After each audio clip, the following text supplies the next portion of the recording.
Hey guys, GHAZZY TV here with another Path of Exile video leading into 3.16, and this is going to be a nerf prediction video. I'm going to outline some of the things that I believe will be nerfed in 3.16, and this is all just speculations, and we cannot say anything until we see the patch notes, of course. Same reasons why I don't ever do any build guides and suggestions for league starters until after I've seen the patch notes. A lot of people have been asking me what build I'm going to be playing, but if I think some of my build guides are going to be good in 3.16, and I cannot say anything until I see the patch notes. So as per usual, when the patch notes hit, I will always, as I have been for the past 8 years, update every single one of my build guides live on stream for you guys to enjoy. Moving into the prediction of nerfing. Why I have PoE Ninja up here on the screen is very simple. We have Spectral Shield Throw, Spectre, Cyclone, and Forbidden Right being the top dogs of the game. And the thing is with these abilities is that they're ridiculously strong. So we're going to start off with the ones that I think is the most broken, and that is Forbidden Right. Now, Forbidden Right, the video I made on this before 3.15, I talked about it in a theoretical point of view after the patch notes, since we were unable to verify if the projectiles would collaterally splash and shotgun. I always said that its ability you need to be cautious with league starting, because if it doesn't collateral splash, it's going to be kind of bad. But if it does work, then it's going to be absolutely fucking broken. And now that we know more about the ability, you can see that a lot of people have been playing Forbidden Right, and it's absolutely fucking disgusting. It's just the way it is. There's a few mathematical calculations behind there, the amount of projectiles hitting, but the average outcome is about 6 projectiles hitting as a max cap, and there's some AoE scaling to be considered, but not very good in my opinion. So the thing with Forbidden Right is that there's an obnoxiously disgusting amount of HP scaling from totems, which is very easy to achieve, making it extremely good compared to most of the other approaches you can do with self-cast or triggering, for example. Combined with collateral AoE splashing is what makes Forbidden Right so disgustingly good. So what could happen if they do decide to nerf this? I mean, maybe they'll remove the collateral splashing from the projectiles, which I think will completely stop the build from functioning in a good way. So if they do that, they would actually have to significantly increase the damage it's doing, and that's going to be a bit hard to do. It also scales because of its being a spell, scales very well plus 1 level of spell gems, but since the base damage comes from the HP it is taking on cast, the level of spell gems is not that strong on Forbidden Right as it is with most other spell builds. The other approach would be how it interacts with totems and whatnot. And I'm not sure how they're going to be able to nerf this without bricking the ability, but I'm fairly certain that they will nerf it. And this also goes hand in hand with PoE or GGG staying true to the idea of always shaking up the meta. And Forbidden Right has been up there during 3.15, so it wouldn't surprise me at all to see Forbidden Right get a pretty extensive nerf leading into 3.16. That's just my take on it. Another thing that's really played right now is obviously the SST, Spectral Shield Throw. There's quite a few different versions. You have the Raider, for example, and you have the Gladiator versions, and these are the two big ones. Most of these builds scale on hit damage, and I think that's where the nerf will show up. I'm hoping that they won't touch anything but the actual upfront hit damage when it comes to Spectral Shield Throw. I'm not a big fan of the ability myself, but I do hope that they're not going to impair builds that wants to do any sort of ailment dots or poison dots versions with it instead of nerfing it across the board. Another thing that I think is really insane right now that I think will be touched is actually Hydrosphere. Now, Hydrosphere, as you can see in PoE Ninja, is not used that much as a main link. Sorry. I can't even spell. Hydrosphere. 19% of all builds being played in PoE Ninja, which only takes level 97 plus right now, so it's definitely not a representation of all players.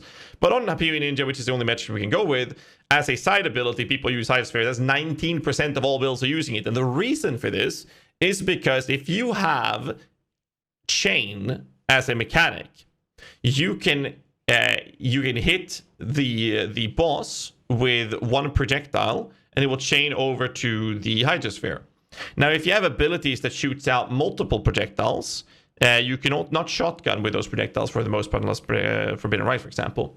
What then happens is that the projectiles that couldn't hit the boss because it already has hit the boss can hit the Hydrosphere, and then that Hydrosphere will then chain that damage back to the boss, essentially doubling your damage. It's not exactly double, but you get the point.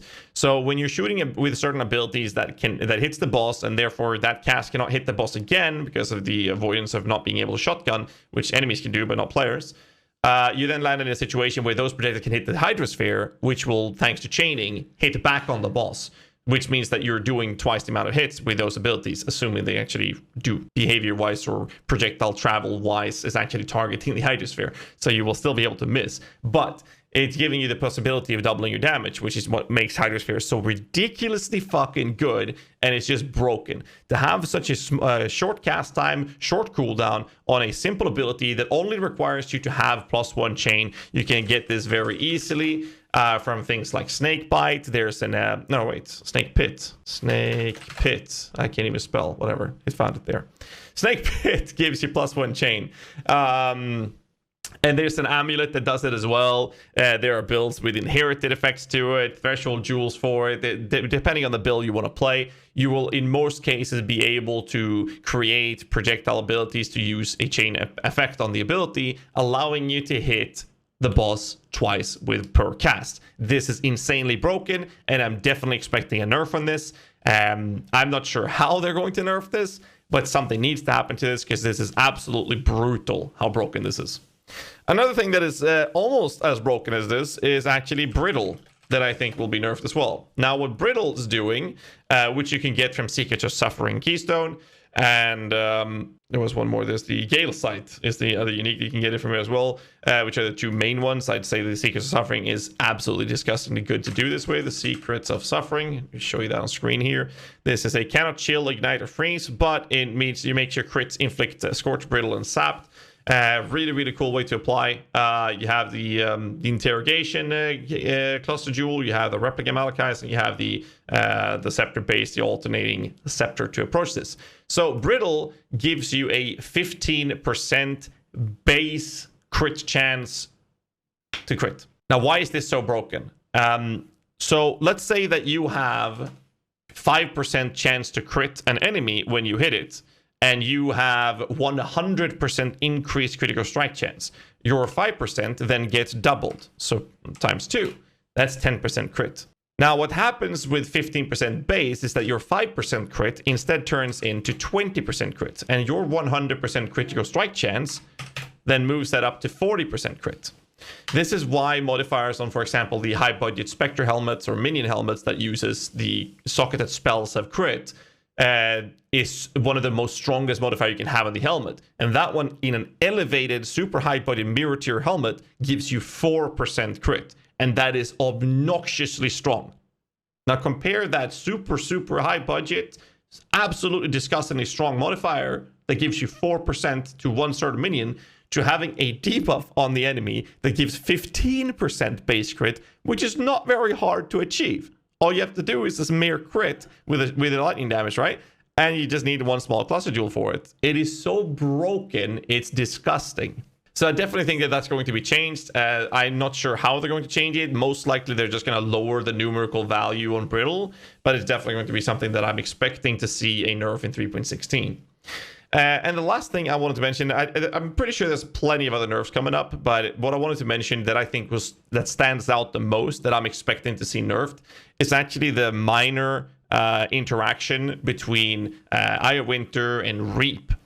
The way these works, the way mine builds works in general, is that it's always been one of those builds archetypes that is designed to smack out 19 mines on the ground. When the boss is attackable, you blow them all up, and you just chain reaction the entire situation with high impact or blast chain, most likely high impact for the higher budgets, and then you just blow up the boss, even with the reduced damage taken effect that the bosses have these days. When they go out of an unattackable scenario into being attackable, you then end up being in a position where you're able to surge down a boss despite these mechanics. And that's still happening because of the approach of you using Eye of Winter and Reap, for example, are so good on damage dealing to do this with. Eye of Winter, however, is utilizing the approach of Hydrosphere. So maybe Hydrosphere nerf will be enough to counteract the burst sequence that is Eye of Winter. Reap, however, is able to do this extremely well through other mechanics, utilizing Arcanist Brand to generate that buff you get from casting out the Reap, but you don't get that from putting them on mines. So with this approach, I think that they need to do some changes to this. And the biggest reason for this is because these builds have a very high, or these abilities have a very high cast time. So why mines are so good is because they bypass the cast time by shoving out so many sources of this cast be happening and then triggering it, which bypasses the entire problem with cast time. Since the cast is so high, the damage has to be high as well to counteract this.